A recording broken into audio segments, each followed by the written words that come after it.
be talking about pleasure and sexual pleasure, but the title of my talk is Why Putting Your Pleasure First is the Key to Self-Care, or probably worded differently, pleasure and self-care and self-love. To give you a bit of backstory, so I talked about this morning, and I do talk about it, I guess, fairly openly. I was raised in a very religious household, and I guess in the United Kingdom and the US, we come from a very religious history. I think most countries come from religious history. And the thing about religion is that it's not very positive, not just towards sex and sexuality, but towards pleasure. Because I found I had a really interesting talk with Lottie earlier about pleasure and about hedonism. Because when I talk about pleasure, a lot of people, their instinctual reaction that is, but that's hedonism, too much pleasure, it's success, it's drug taking, it's partying too hard. And I said, but is that really pleasure, or is that numbing out? Because when I work with people in my practice, men, women, couples, and one of the first questions I love asking them is, where do you feel pleasure outside of the bedroom? What is your relationship to pleasure? What is pleasure to you? And they say, pleasure? And yes, self-pleasuring is amazing, and I'm a huge advocate for self-pleasuring. I'll be talking about this in a bit. But getting it back to the concept of pleasure, and what do we find pleasure, and what do we find pleasurable? What is pleasure, and where do we feel it in our bodies? Because pleasure ultimately is something we feel within our bodies, and there's many different kinds of pleasure. If we want to get back to that space of loving ourselves, of feeling comfortable in our bodies, we need to be able to feel comfortable with the idea of pleasure and feeling pleasure. I'm going to start this talk about the concept of self-love, because I guess we're all coming here, we've sort of got this self-love shit on lock. We're reading affirmations, we're sharing inspirational quotes on Instagram, we're taking bubble baths, we are going to yoga class. Yoga's amazing, I love yoga. We are getting acupuncture, we are having massage, we are ticking all the boxes that we should be doing for self-love. And don't get me wrong, these are very important, because self-love is the foundation of healthy, happy relationships, not just with romantic relationships, but with everybody in our lives. Because the more we have self-love and we value ourselves, the easier it is to lay down boundaries. And boundaries are the shit, people. Boundaries are the foundation, another foundation of healthy relationships. But when I talk about self-love, people often miss out the concept of pleasure. Because when people are doing a self-care practice, okay, so I've got to go running because that makes me feel good, drinking green tea in the morning. I love green tea, by the way. I'm drinking green juice in the morning. I wonder, where is pleasure in all of this? Because when we're trying to do good, when we're trying to do stuff that we know is good for us, but actually we don't really like, we've lost our connection to what feels good in the first place. Because we're more likely to do things that feel good. So this comes back to pleasure. It always comes back to pleasure. When I work with people who have no libido, or don't feel anything in their bodies, or they feel shut down in their bodies, or they're experiencing erectile difficulties or ejaculation difficulties, it always comes down to pleasure. How do you feel pleasure? What's your relationship to pleasure? Do you feel worthy of receiving pleasure? Receiving is a big word here, I think, especially for women, but also for men as well, that we are very bad at receiving and allowing ourselves to receive pleasure in all forms. So I kind of want to backtrack about what is pleasure. Well, what is pleasure? Pleasure is very different for different people. One thing I get my clients to do is I get them to keep a pleasure diary. So I get them to write down all the pleasurable sensations that they experience during the day. And by pleasurable sensations, I don't necessarily mean I had an orgasm, although orgasms are brilliant. But did you feel the sun on your face and that felt delicious? What about seeing a beautiful sunset and you allowed yourself to just admire that sunset and let it soak in? Did you pass a bakery and smell the most delectable almond croissant and that just smelled so good? Did you allow yourself to savour that hot coffee in the morning and just allowing yourself to enjoy it? And then I get them that when they pay attention to pleasure, when they notice something feels pleasurable, to allow yourself to feel it in that moment. It's like mindfulness, but better, because it's pleasurableness. It's allowing yourself that I'm going to make love to this hot cup of coffee, or this chocolate cake, or I'm going to lie out in the sun like a lizard, and I'm going to feel the sun on my skin and just focus on how lovely and delicious that feels with the warm sun warming my skin for no other reason than it just feels good. I think that if you are experiencing any kind of issues with self-esteem or mental health, whether you've been diagnosed or not, because many people, I think the official statistic for mental health is 1 in 4, it's probably 1 in 2. We are very bad at allowing ourselves to feel good and do nice things for ourselves just for the sake of it feels nice, for no other reason. And I use this example of, in the UK and the USA, we come from Puritanism. Again, I talk about religion and religious background. Puritanism is in the same way some like Catholicism, in that anything bad is good and anything good is bad.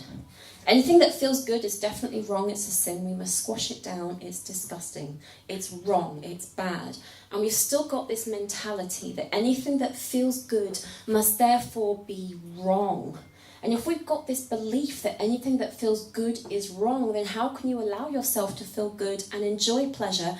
And then how are you supposed to feel pleasure in the bedroom if you've still got this deep shame that pleasure is bad, pleasure is wrong, that sexual pleasure is bad and is wrong?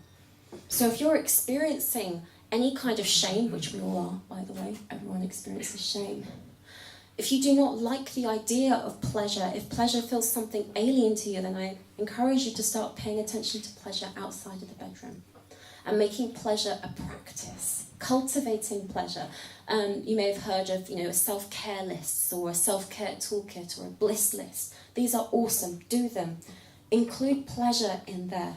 So bubble baths, I'm a huge fan of bubble baths and sensual baths.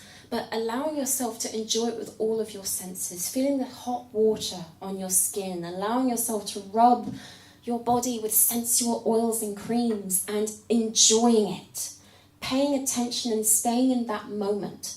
Because yes, it's mindfulness and it's good for you, but for no other reason that this feels good and I'm allowed to feel good in my body. I don't have to spend a lot of money. I don't have to buy this and curl my hair. I don't have to lose weight to feel good about myself. I talked about this yesterday, the idea of sensuality and how it's, for women especially, we are told to be sexy, to look attractive.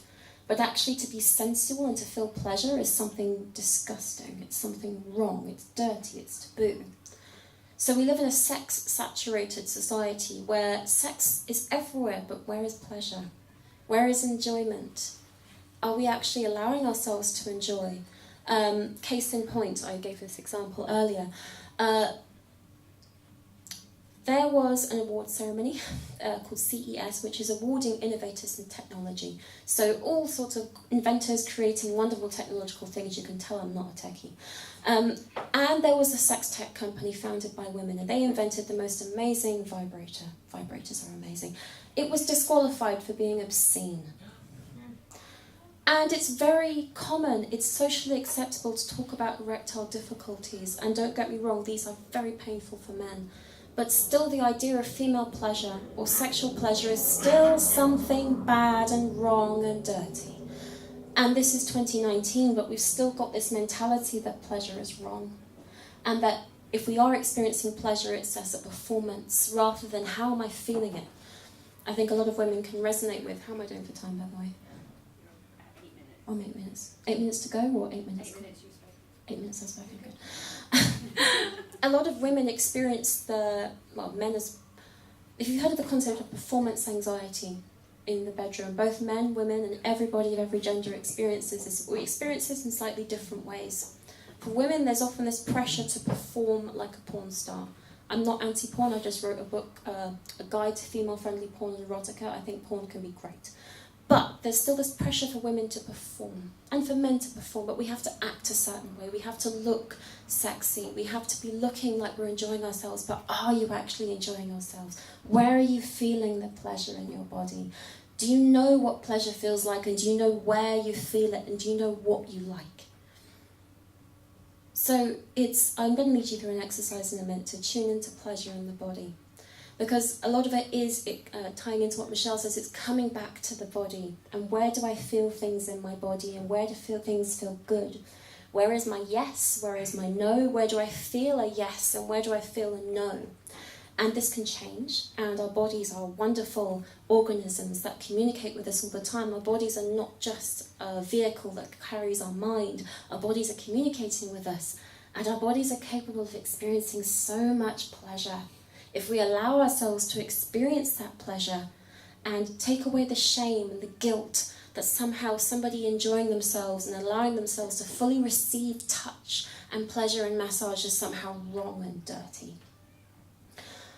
I'm just going through my mental file of facts of points I wanted to cover on this talk, because I'm a huge advocate for pleasure. It's something I love talking about, and it's part of my own personal journey as well, as somebody who grew up very disconnected from her bodies, was a very good Christian girl who believed that any form of pleasure and sexuality was a sin, and that sensuality was a sin. I'm at 10 minutes good.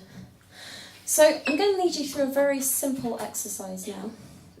Your clothes will stay on. You can make noises if you want to or if you don't want to. So what I'd like you to do is to close your eyes, keep your hands to yourself. This is all consensual. Closing your eyes, or if your eyes open.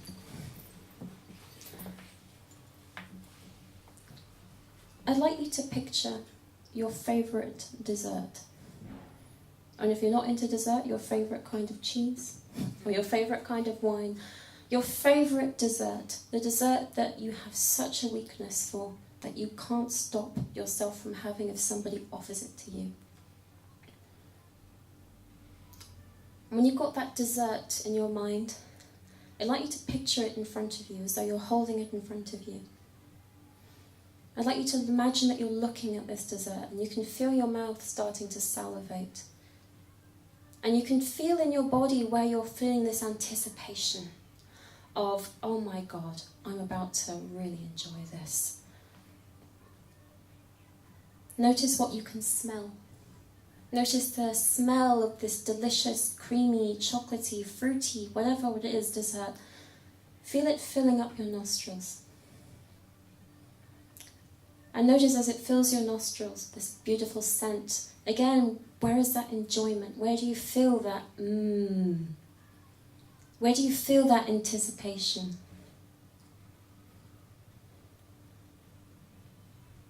Imagine you're now just holding it to your lips.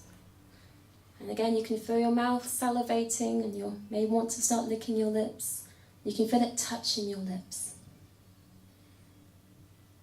Notice the anticipation again, the desire, the smell and the taste starting to flood your brain and your senses. Imagine taking your first very small bite. Again, noticing as the taste explodes in your mouth and that feeling of desire, anticipation, joy, that feeling. And notice where you're feeling that, not just in your mouth, but are you feeling it anywhere else in your body? Maybe you're feeling it in your chest or in your belly. Imagine you're really savouring and enjoying this most amazing, delicious dessert. And allow it to flood your senses, as though nothing else matters right now but enjoying this amazing, delicious dessert. Imagine the taste just flooding the whole mouth, flooding your tongue. And as you imagine swallowing this dessert, noticing what you're feeling in your body. Are you feeling? What emotions are you feeling? What sensations are you feeling? Allowing yourself to enjoy this delicious dessert right now. Noticing where you're feeling that enjoyment. And as you notice that enjoyment, allowing it to spread just a little bit.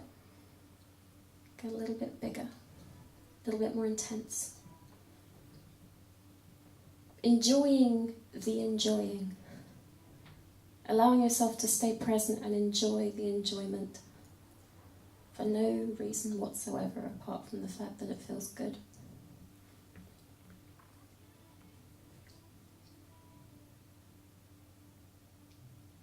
And after I finish this, you may choose to imaginary finish the dessert, or you may want to go home and eat it for real. So you gently come back to the room and open your eyes, just keeping hold of that feeling of yumminess, that pleasure, that feeling. And I invite you to pay attention to that feeling whenever you notice it, whether it's with food, with noticing beautiful scenery, wonderful smells. Pleasure is something very sensual and sensory. It's touch, taste, sight, sound, smell. There's also emotional pleasure, and there's sexual pleasure. I guess I can finish by saying, by learning to give yourself pleasure, you're always going to bed with someone who loves you.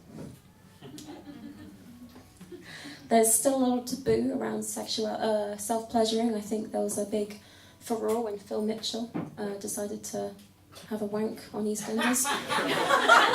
Oh my God, as though he's never done that before. Go home tonight, whether you're alone, whether you're single, whether you're coupled. Masturbation and self-pleasure is a sexual expression in its own right. It's not a replacement for partner sex. It's not dangerous or addictive. It's something that you are giving to yourself.